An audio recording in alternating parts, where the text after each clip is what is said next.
Olá, nonozanos, bem-vindos a mais uma videoaula. Então, hoje a gente vai conversar um pouquinho sobre a diversidade da matéria, que é um conteúdo que inicia o nosso segundo livro. Então, relembrando um pouquinho do que a gente já havia conversado nas aulas anteriores, a água é uma molécula bastante utilizada, né, como exemplo, porque ela está presente, né, em todos os seres vivos que a gente conhece, ela é essencial para a existência de todos os seres vivos, e ela é também classificada como um solvente universal de acordo com as suas propriedades. Então, cada molécula de água vai apresentar um átomo de oxigênio, né, que está ligado a dois átomos de hidrogênio. E essa ligação entre esses átomos faz com que essa molécula ela assuma propriedades diferentes daquelas propriedades que esses átomos têm quando estão de forma isolada. Então, essa combinação dos átomos dos elementos faz com que a fórmula química da água seja, né, a nossa conhecida H2O.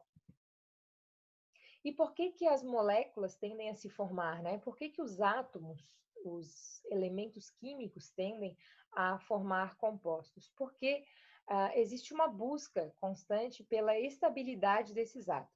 E como que se dá essa estabilidade?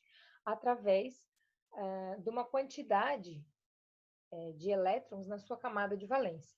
Ao longo do tempo, se verificou que essa estabilidade ela é obtida quando os átomos alcançam 8 elétrons na sua camada de valência, que seria a sua camada mais externa. Essa regra ficou conhecida como a regra do octeto, né? E como que se chegou a essa análise, né? Observando os gases nobres, né? Que a gente trabalhou na aula anterior, que são os elementos que normalmente estão sozinhos na natureza, né? Então, dentre todos os gases nobres conhecidos, o único que não vai seguir a regra do octeto é o hélio, né? Que possui apenas a camada K, e com isso só tem 2 elétrons na sua camada de valência, porque é a quantidade máxima que essa camada vai suportar. Tá? Então, o objetivo dessas ligações seria para que os elementos adquiram essa condição de estabilidade, né? Ou seja, que eles obtenham uma configuração eletrônica igual à da camada de valência de um gás nobre. Tá? Então, os átomos que não são estáveis se ligam uns aos outros para adquirirem a estabilidade. Então, se a gente observar a tabela periódica, a gente vai perceber que os grupos, os elementos que estão nos grupos 1, 2 e 13, né, eles vão ter uma tendência de perder elétrons, já que eles têm uma quantidade menor na sua camada de valência, né? Então, para que se atinja a estabilidade, eles tendem a perder 3. Já os elementos que estão nos grupos 5, 6, 7 e 8A, eles vão ter uma tendência de receber elétrons. Os do 8A, na verdade, são os gases nobres, né? Então, eles já estão estáveis, eles não vão ter tendência de nem perder nem ganhar, né? Eles têm a tendência de não formar moléculas, não fazer ligações. Tá? Então, existem algumas possibilidades de ligação entre esses elementos para que se alcance a estabilidade.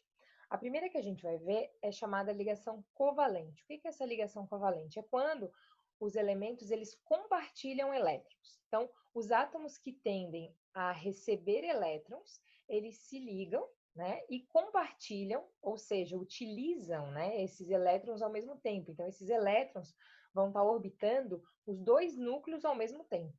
Tá? Então, a gente pode representar essa ligação de 3 formas. Através da sua fórmula molecular, através de uma fórmula eletrônica ou estrutural. Então, na fórmula molecular, é a fórmula que a gente está habituado a ver representando a quantidade de átomos de cada elemento com um número subscrito, né? Como é o caso aqui do gás carbônico, né? CO2. Já na fórmula eletrônica, a gente tende a exibir, né, a quantidade de elétrons que tem na sua camada de valência, sempre emparelhando os elétrons que estão compartilhados.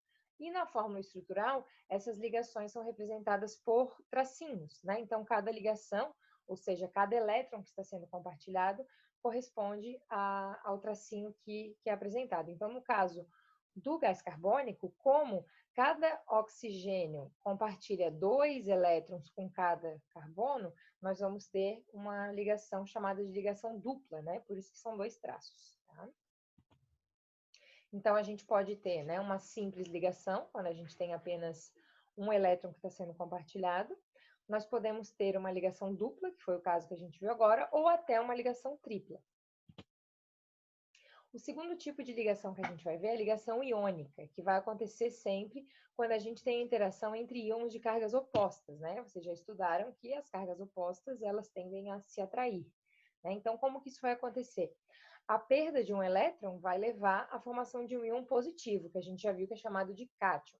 E já quando um átomo ganha um elétron, ele fica mais negativo e é chamado de ânion. Então, o exemplo que a gente tem aqui é a formação do cloreto de sódio, conhecido como sal de cozinha, né, no qual o sódio vai perder o último elétron que ele tem, ou seja, o seu único elétron da camada de valência, e vai doar ele para o cloro, né, que o cloro tem 7 elétrons na sua camada de valência. Então, nesse caso, o sódio passa a ser um cátion e o cloro passa a ser um ânion, e os dois se mantêm estáveis, então, através dessa interação. Então, na ligação iônica, a gente tem algo chamado de fórmula mínima, que é como se fosse uma simplificação, né? É a demonstração do número mínimo de átomos de cada elemento para que se alcance essa estabilidade. Então, um outro exemplo que eu trouxe aqui para vocês é o óxido de alumínio, né? Então, para que o alumínio e o oxigênio fiquem estáveis, é necessário, no mínimo, 2 átomos de alumínio e 3 de oxigênio. Por quê? Percebam aqui na imagem que está aparecendo para vocês, a quantidade de elétrons que tem em cada um desses elementos, né? Então, para que todos eles se mantenham com 8 na sua camada de valência, é necessário que a gente tenha mais de um átomo de cada um desses elementos, tá? Então, existe um cálculo, né, que se faz para poder simplificar essa ligação, né, para que a gente saiba de forma mais rápida, mais simples, quantos átomos de cada elemento vão ser necessários, tá? Então, a soma das cargas, tanto de cátions quanto de ânions, tem que dar zero, né? Já que a gente está buscando essa estabilidade. Se um doou e o outro recebeu, né? Ou final, na soma final, a gente tem que encontrar uma carga nula, né? O zero, tá? Então, uma forma de se fazer isso é utilizar o número de cada ânion ou de cada cátion, no caso, né, o número que indica quanto esse íon está positivo ou negativo, de forma inversa com o elemento no qual ele está ligado, com a quantidade de elementos, né, do átomo no qual ele está ligado.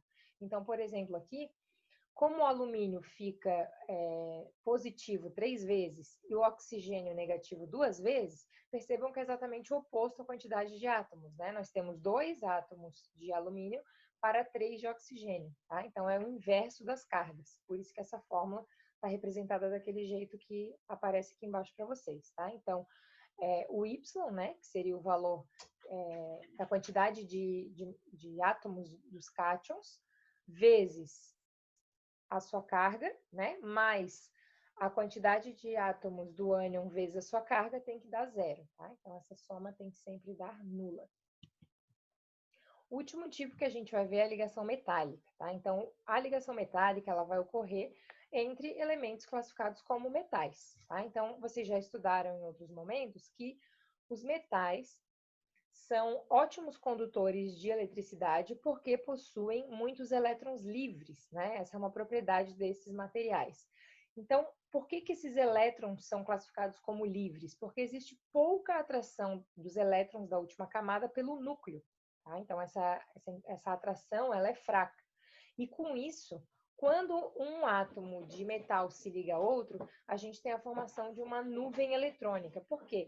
Porque os elétrons de cada um desses átomos vai estar, né, sendo atraído de forma igual por todos os núcleos próximos, tá? Então, eles compartilham, de forma geral, esses elétrons, tá? Então, aqui a gente não vai ter uma fórmula, né, uma representação dessa ligação, porque a gente tem essa nuvem eletrônica estabelecida. Então, pessoal, para a gente poder dar continuidade à aula de hoje, eu gostaria que vocês fizessem os exercícios da página 6, da 16 e 17 até o número 5, tá? E os outros exercícios até a página 19 ficam de tarefa para vocês para a semana que vem, tá bom? Obrigada por estarem aqui acompanhando e aguardo vocês agora em seguida para que a gente possa tirar dúvidas e corrigir os exercícios na nossa videoaula, tá bom? Na nossa sala virtual, tá? Espero vocês. Até mais.